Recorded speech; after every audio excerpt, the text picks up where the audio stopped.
What's up guys, Luffy here, and today on my first commentary video I'll tell you my takes on One Piece Treasure Cruise future content. Not that it matters anyway, because this is just a personal point of view, and in the end people will always pull for the characters they're the most excited about. So without further ado, let's jump right into it. I know I'm late about this one, but I could not talk about Chopper. So, about Chopper, I feel like he's a missed opportunity to make full use of his uniqueness in One Piece and take full advantage of the form change. He keeps true to the story, but it's not something worthy of a legend. If it's worthy of a legend, it could be also Law, Corazon, or Chopper, or any other doctor in One Piece. His captain ability is very lacking. It's appealing for beginner players, not so much for veterans who have stacks and stacks of cotton candy. He's only used occasionally in specific islands and no use whatsoever outside of CC islands and easier content. His special has very good utility, but once again it's too bland and leaves a bad aftertaste in the mouth. Sailor abilities are what's expected from a utility unit, potential abilities are fairly decent, and the support effects are generic and will rarely see any use. So I would evaluate this as a missed opportunity, and it's an easy skip to pull on his Sugofest. The next unit I want to talk about is Luffy, Taro, and Zoro, who are most likely the next unit coming to next Sugofest exclusive unit coming to global. And what I have to say about this is that they're extremely overpowered, and it's a good thing it's restricted to Slasher and Free Spirit. His captain ability is basically broken and game changing, but if it isn't done with the strongest duo, then I also don't know who it should happen with. The special is very bland as well, just a copy paste from V2 Relig, but on steroids. The swap ability is very wholesome, providing a lot of utility and 1 awards, which this unit relies a lot on. It's a very good touch there to make full use of their special. The potential abilities are too powerful for such a broken unit. They should have nerfed here to make up for the excessive captain, special and swap abilities, much like Luffy and Ace. My evaluation is broken, but he's good, he's very good, but I don't know if I would pull for him if it wasn't for the next unit I want to talk about. He's one of the best units to pull for regardless. I'm just not particularly excited for it. The next unit, and the one I'm the most excited about of the next batch, is Osobamask. As usual, Sanji has yet another unique ability and mechanic which differentiates him from the abundance of blandness that has been swarming One Piece Treasure Cruise lately. While the captain ability is just a generic rainbow booster with matching orb effects, same as version 1 Sanji, what makes him stand out is the captain action resembling version 1 Sanji as well. But being able to bypass all available unit debuffs without having that written in his captain ability, such as Stampede Luffy, which I don't particularly like, is a very nice touch. Also, making him bypass all the barriers he's a very good unit. Also, the 6 turn cooldown is just right so you don't abuse that ability. But his special is also his special is not his best feature. It's very generic, and there's nothing really new or interesting about it except being a double activation special, such as Tusi, and being at an 11 turn cooldown, which is extremely good for what the special ability does. The sailor abilities are in accordance with the unit, nothing else to say here.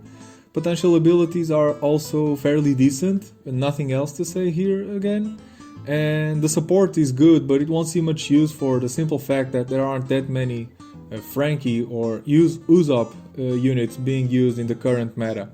My evaluation is it's very good and unique mechanic, so I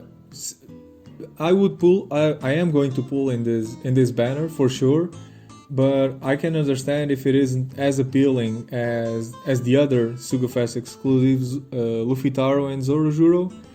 But for the sheer value of this banner, you should definitely pull on this one. So I would recommend you to pull here. Next up is Nami and Robin. So let's face it, waifus will always fill the eyes and make everybody want to pull.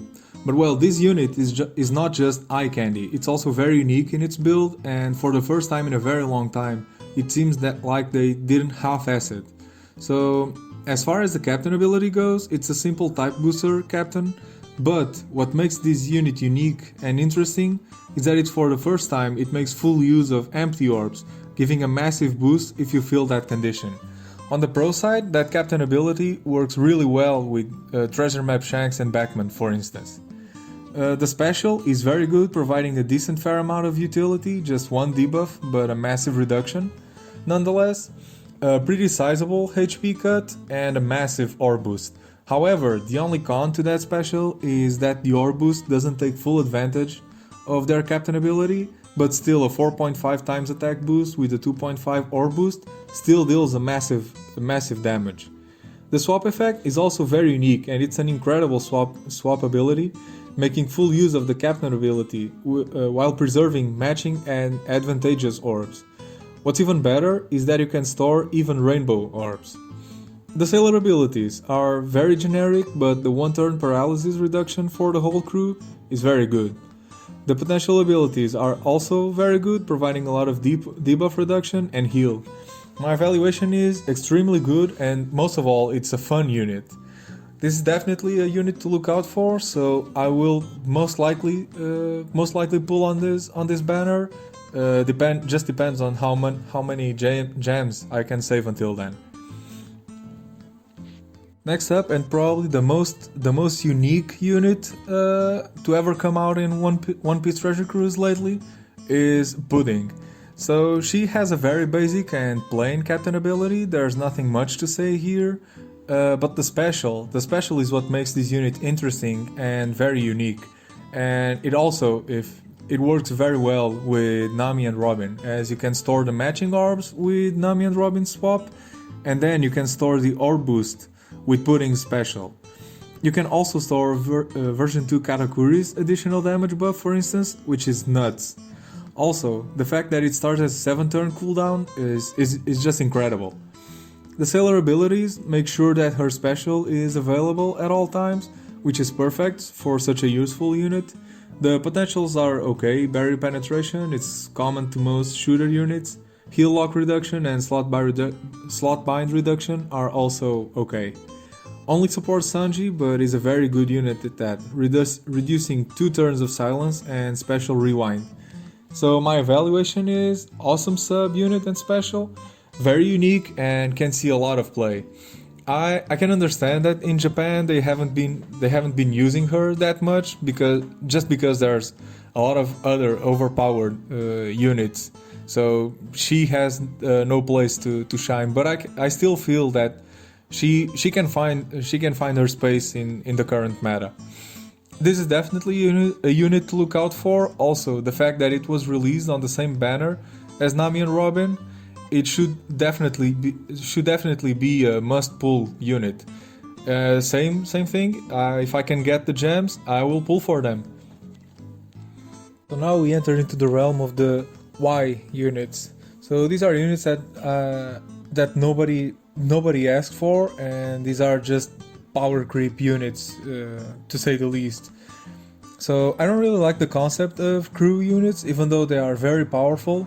They are lazy, and it seems like they put very little effort in it.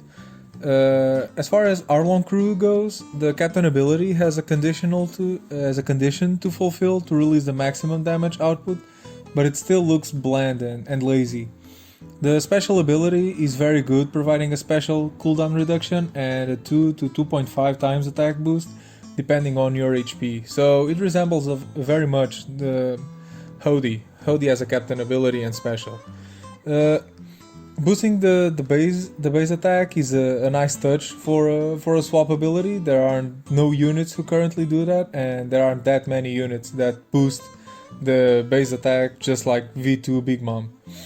Regarding the sailor abilities, the special rewind is good, and making type orbs positive means it will always have a matching orb. The potential abilities make sense thematically, which is okay, and my evaluation is very good Rainbow Captain, but it lacks originality, and basically nobody asked for this. This is just a meh unit. It doesn't really add anything unique, it's overall boring, and the only thing it does is add power creep, so no, I will definitely not pull for this unit. Then we continue to the Shanks crew. So this is probably the least original. They basically threw together V2 Aokiji, V2 Ace, and V2 Akainu into a blender, and this crap just came out. So there's nothing to say other than its only accomplishment was increasing the power creep, and nothing else. It's super overpowered and bland captain ability, and I don't feel this is a very fun unit to play with. The special doesn't do much, but what it does is more than enough, providing a 3.5 times chain lock for 3 turns, which is massive, and an AoE HP cut that goes through barriers. This is a very powerful and useful swap ability, providing matching orbs and reasonable rainbow attack boost. Also, the sailor abilities are okay, there's nothing much to say. And basically it's becoming a trend to make powerful units even more overpowered by not nerfing their potential abilities. Though to be fair, through the potential abilities you can't really nerf such a unit, but at least you could work like Luffy and Ace, which only have damage reduction and pinch healing, if I recall correctly. So my evaluation is, literally nobody asked for this, so just stop doing things like this. And no, definitely I won't pull for these kinds of units. If I get them, I get them, but if I don't, then it's okay. I won't cry if I don't get them. So next up is Mihawk and Pirona, and this unit is very interesting. So it has a generic captain ability, boosting only strength and psi units. It's very overpowered at that, and it basically takes what made Nekomamushi great and fine-tune it to reduce the occurrence of recovery and tandem orbs, making it a little bit more consistent in terms of damage. So, and the special ability is a very interesting one, making full use of their swap ability, which we'll talk about in a little bit, and thus drawing out all the potential power of the unit. The HP cut is basically common trait to all Mihawks, and the block orb removal is a very nice touch. So the swap effect is incredibly good, and it's what makes this unit really unique and interesting, which provides heal and a new debuff to the enemy, which is a negative debuff. And my opinions on this is that debuffs to the enemy, things that we can do to the enemy, have been very lacking in the past couple years in One Piece Treasure Cruise. So basically, what the enemy can do to our units has been receiving a lot of love from the developers. They can do more and more stuff every time, but we are stuck with the same debuffs and the same buffs that we can get. So it's interesting to see that they're introducing something new lately, which is good. The sailor abilities are pretty standard, providing stat boosts and matching orbs, and the potential abilities seem to be becoming standard for the past legends with the recovery lock and orb bind removal. So my evaluation is, if you're looking for some new mechanic, you should wait for this unit. Just don't pull on the Shanks crew and Arlong crew. In my opinion, they're not worth it, but you do you. And just wait for this one. I feel like this is a very interesting and very fun unit, and you could try to save for this unit, but the proximity to bigger events may outshadow it. So I will definitely pull for this one, because I have no interest in the 6th year anniversary units, which we'll talk about a little bit later. Moving on to V3 Relig, it came out in the same banner as Mihawk and Pirona, and it's a somewhat interesting unit with a unique quirk. So the captain ability is extremely simple, boosting fighters and cerebrals and boosting himself even further after the special is activated. The special is what makes this unit interesting and, well, at least a little bit unique in its own sense. So the special makes all fighter and cerebral units bypass attacks, bypass barriers and shields. It's very similar to V1 Blackbeard's captain ability, while also providing a massive attack and orb boost. The biggest downside to this special is being limited to just one special per turn, but you can work around that with multiple turn effects, next turn effects, or swap effects. The sailor abilities are suitable for a support unit, which will be his major use, making his special always available. Potential abilities are okay, and support ability is decent, providing a fairly decent amount of stats boost to psi units while also reducing damage from int units. So my evaluation is it's a very good support unit, but won't see much use as a captain, to be honest. If this unit being released in the same banner as Mihawk and Pirona makes it a bit more desirable to pull for him, but for the simple fact that it isn't a very desirable unit, I don't know if people would be willing to spend gems if he were released alone. And now we arrive at the realm of stupidity with 6th anniversary units. I know everybody loves the clash between Katakuri and Luffy, but can you please just stop? It's almost like there are no other units that deserve another legend. Katakuri is one of the most recent characters to have been introduced to One Piece, and he already has 3 legends. 3! Meanwhile, guys like Borsalino are just crying in the corner with their useless V1 legends. So before anything else, let's just see what these supposedly new units do. So introducing V9000 Luffy, because it's already the 1000th version of him.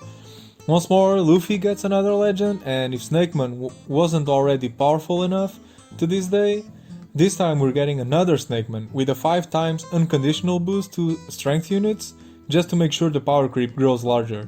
I can't even imagine the next events on JP with enemies being 50 million HP or so, like Coliseums and Clash units. I don't know where this is going to stop. So there's not much to say about the Captain ability, except that it's stupid. So it's a 3.75 times flat attack boost to all units, and 4 times to strength units is a pretty sizable but within reasonable, as well as 1.3 times HP and recovery, which are pretty standard. But however, boosting strength units by 5 times with either strength or recovery orbs while also making recovery matching is insane, but you'll just understand the full extent of this insanity in a short while. So the special ability itself is just ridiculous. So first, it does massive non-type damage to all enemies that bypasses everything. Then changes all orbs to matching, and then it boosts all orbs by 2.5 times. So this alone is enough to make him stupid good, granting a 2.5 times orb boost on top of a guaranteed 5 times captain ability. But that's not all. With the addition of the new super typing mechanic, units that share the same type as the activator get additional type advantage boosts. So basically 2.5 times against weaker types, so strength deal 2.5 times more damage to dex units, and 0.75 times against stronger types. So strength, instead of doing 0.5 times against quick, does 0.75 times instead. So as this in itself wasn't already enough, upon activation, Luffy will deal an extra 75 times non-type damage to all enemies, while also giving a 2 times attack to all units and making all strength units super typing. So all you need to activate it is one of the Straw Hats units on the team, or Sabo or Ace. Basically, this is just stupid. The Sailor ability does that even matter? It's ridiculous. There's not even anything to say about it. The potential ability is irrelevant, and the support abilities is irrelevant. If it has one or not, I don't even know, and I don't even care. So if this unit is not the embodiment of broken, I don't know what is. Basically, just bring him, one other unit to fulfill the super typing conditions, and 4 turtles, and it's still good game. He alone does everything. Damage, matching orbs, rainbow attack, which doesn't trigger interrupts, and orb boost. He's undoubtedly good, but was it needed? I don't think so. So he's the most broken unit to ever come out in One Piece, in my opinion. So to make my point, all you need is him, Sabo, friend captain, and Chopper as a sub, and basically you cover everything you need to cover to make them broken. So attack or matching orbs from Luffy, then you'll see what Sabo does, and then Chopper, who gets rid of basically every debuff. It's insane, it's just nuts. But most likely I won't pull on this banner for the simple fact that power creep units aren't really my style, and this one doesn't just anything but that to the game. So no, I won't be pulling on the 6th anniversary unit banners. Moving on to Sabo, as I mentioned earlier, so he's probably the least appreciated unit of the batch, but is still good in its own way. Well, basically because he's so overshadowed by Snake Man, but he'll be used for what he'll be used for is a crew member. So if you have Snake Man and Sabo, why would you go for Sabo when you have the most broken unit in the game, right? So Sabo is like a V3 Kuzan or a V2 Sanji ripoff, but on steroids. So basically the captain ability works the same way as V2 Sanji's, providing a chain boost, but it has the added effect of having a flat 4 times attack boost, meaning you can suck at hitting perfects, but still have that safety net of a 4 times attack boost. On top of all that, if you also get an HP boost and a healing mechanic, probably the most balanced of the bunch despite being boring. So, the special ability is a very good support to Snake Man, providing everything he couldn't, so 2 times color affinity to strength, and can bypass interrupt due to the next turn boost. So if you hit 3 perfects, which is nothing, you get a massive 2 times affinity and a 1 point boost to the chain multiplier, which is insane. On top of the chain boost, his super typing provides a further 1.25 times chain coefficient boost and adds 100 times his attack as additional tap timing damage. Once again, sailors and potentials and support abilities are irrelevant, and this is overall a very good unit with no real drawbacks, just being quite bland and basically a support unit for Snake Man, for V2 Snake Man. So no, I still wouldn't be willing to pull for him, as it doesn't really add anything new to the game and isn't really that exciting to use. Next up on the list is V2 Blackbeard, and for once they just went over their heads and did something good. So in a full batch of blandness, ripoffs and power creeps, at least Blackbeard gives us a semblance of uniqueness and some gimmicky features of sorts, while nerfing him, making him usable basically only as a captain. So his captain ability is pretty straightforward, but adds a little twist, making him reduce his own cooldown whenever he takes damage, and I commend him for staying true to the story and giving him such a nice gimmick, but you'll see the true impact of this gimmick shortly. So the special ability is where he draws his absolute power from. First, he cuts one enemy's HP by 10%, that bypasses everything, changes own slot to matching, and then boosts his own attack and orbs depending on the amount of times this special was activated, the highest being a 4 times attack and orb boost. Right off the top of my head, this unit is insane, mostly to be used as a captain, not so much as a sub. But as a captain, all he needs is a crew to get rid of debuffs, and he can do all the heavy lifting. Just pop him and an affinity boost and you're done, you're good. His super typing is also one more way to buff his damage, while also removing all the beneficial effects from the enemies have, though only for 1 turn. The requirement is probably the hardest of the batch to achieve, as his attack needs to be over 500 times his base attack. Once again, Sailor, potential and support abilities are quite irrelevant, and it's by far my most desirable unit of the batch, for the simple fact that it adds a little uniqueness on top of a reasonable power creep. Self-boosting units never really see much play anyway. I haven't used one in ages, and I would definitely be willing to pull for this unit, though I wouldn't go too hard on it, for the simple fact that it's, well, I don't really know, but I don't feel that tempted to pull in the 6th anniversary units, to be honest, so I'll just have to wait and see. Last but not least, we have V3 Katakuri. So once again they managed to make one unit completely broken and with little to no drawbacks. So you tell me low HP is a drawback? Please tell me more after you use Whitebeard's sheep to get you closer to that right off the bat. Oh, by the way, if you're at full HP, don't worry, you'll still have a freaking 4 times flat attack boost on top of a 30% damage reduction. So is low HP, if below 50% can be considered low HP, really a drawback? I don't really think so. So the Captain ability, despite being restricted to int units, doesn't make it any less powerful in the slightest, as int damage is neutral type against all types except Psi. It's a pretty straightforward Captain ability, nothing much to say about it here.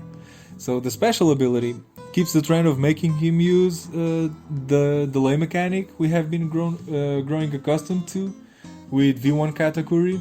However, this takes it to a whole other level, when you get a 2 times rainbow attack boost and on top of that a 2 times delay conditional boost, and you'll understand why this is a big deal shortly. Oh, by the way, he also deals some fixed random damage, nothing really important.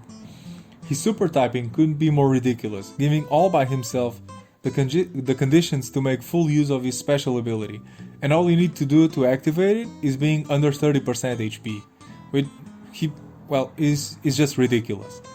His sailor ability doesn't matter, potential can't really nerf him with this, and the support, if he has one, doesn't matter as well.